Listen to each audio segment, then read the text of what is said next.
Sr. Presidente, cumprimento a Sra. Presidente, as senhoras e os senhores deputados, a Sra.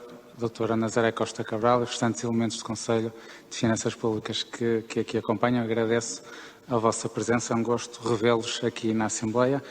Como foi referido, estamos aqui no seguimento de um requerimento do PSD no âmbito do relatório que o Conselho de Finanças Públicas emitiu de análise do Orçamento de Estado aprovado para 2021 e do lamento que o Conselho de Finanças Públicas fez relativamente à insuficiente informação que foi prestada pelo Ministério das Finanças, que impediu o integral cumprimento do objetivo desse mesmo relatório.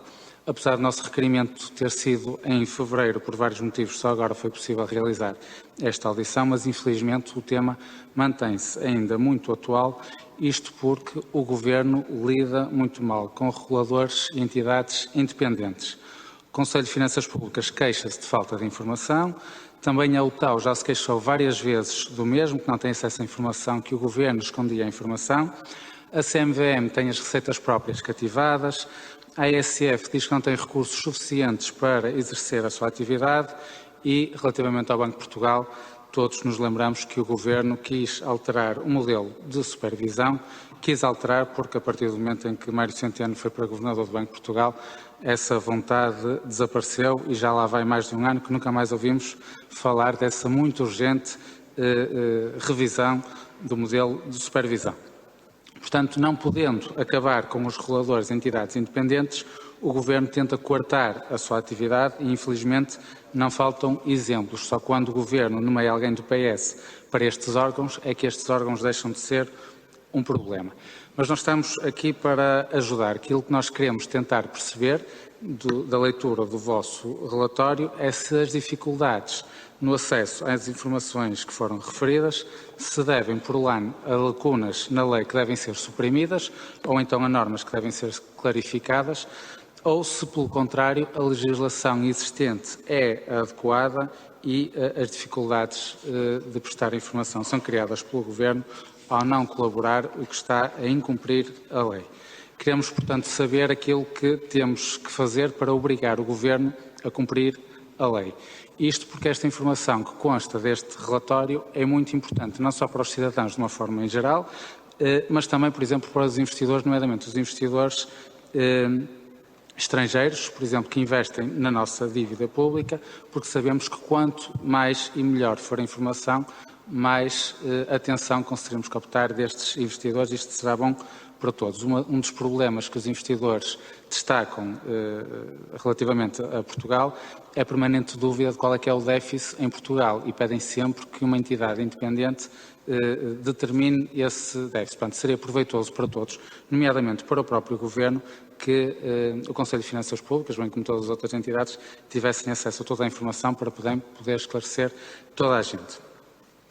Concretamente, as censuras que o Conselho de Finanças Públicas aponta ao Governo por falta de disponibilização de informação, que tem consequências graves para a transparência do processo orçamental e viola as disposições legais vigentes, começaram já no documento de análise ao Programa de Estabilidade em 2020, continuaram na análise da proposta do Orçamento de Estado de 2021 e assumem um caráter mais crispado na análise do Orçamento de Estado aprovado de 2021, que foi, aliás, o que originou este nosso requerimento. No primeiro documento, na análise do Programa de Estabilidade de 2020, é referido que o documento apresentado pelo Governo não é sequer um programa de estabilidade, sendo o Programa de Estabilidade essencialmente um instrumento prospectivo. Ao documento apresentado falta qualquer elemento de projeção e falta o suporte necessário macroeconómico para as variáveis orçamentais, pelo que o Conselho de Finanças Públicas não pôde emitir o seu parecer. Se avançarmos para a análise da proposta do Orçamento de Estado de 2021, é-nos dito pelo Conselho de Finanças Públicas, refere o seguinte, e cito: a degradação da qualidade de informação manifesta nestas insuficiências de transparência orçamental condiciona o trabalho das instituições participantes no processo orçamental, incluindo a apreciação pela Assembleia da República. E neste terceiro documento, a análise do Orçamento de Estado de 2021 aprovado, em que as críticas já vêm em crescendo, é-nos dito que, infelizmente, esse objetivo de analisar o Orçamento de Estado aprovado aparece em grande medida frustrado pela insuficiência de informação que foi enviada pelo Ministério das Finanças, pese a sua atempada solicitação por parte do Conselho de Finanças Públicas e existências realizadas.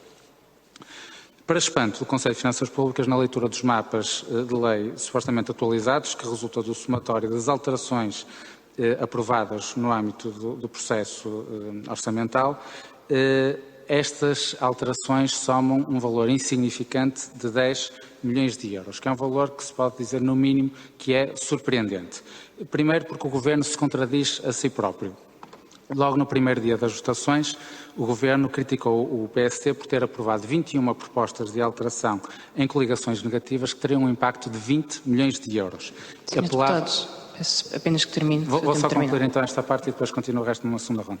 Só para concluir esta parte, apelava ao maior sentido de responsabilidade do PSD e alertava que nos próximos dias haveria uma proposta do PSD que teria um impacto, tinha a ver com a redução das executos, um impacto na ordem dos 100 milhões de euros por ano, que poderia chegar a 1.000 milhões de euros nos 10 anos da concessão. E chegamos a este documento e só temos 10 milhões de euros de impacto das propostas de alteração. Por outro lado, o Partido Socialista aprovou 64 propostas de alteração do PCP e foi discutido publicamente que estas propostas podem ter um impacto de 1.000 milhões de euros só nesse ano e neste documento aquilo que encontramos são 10 milhões de euros. Aliás, o PSD quis conhecer exatamente qual é o impacto dessas medidas, fez uma pergunta ao Governo em dezembro, ainda não foi respondida e aguardamos pela resposta. Portanto, não é só o Conselho de Finanças Públicas que o Governo não presta toda a informação, é também a esta casa, isso é um péssimo sinal à democracia e sem mais tempo e agradecendo a tolerância deixava as outras perguntas para uma futura ronda. Muito obrigado, Sr. Deputado.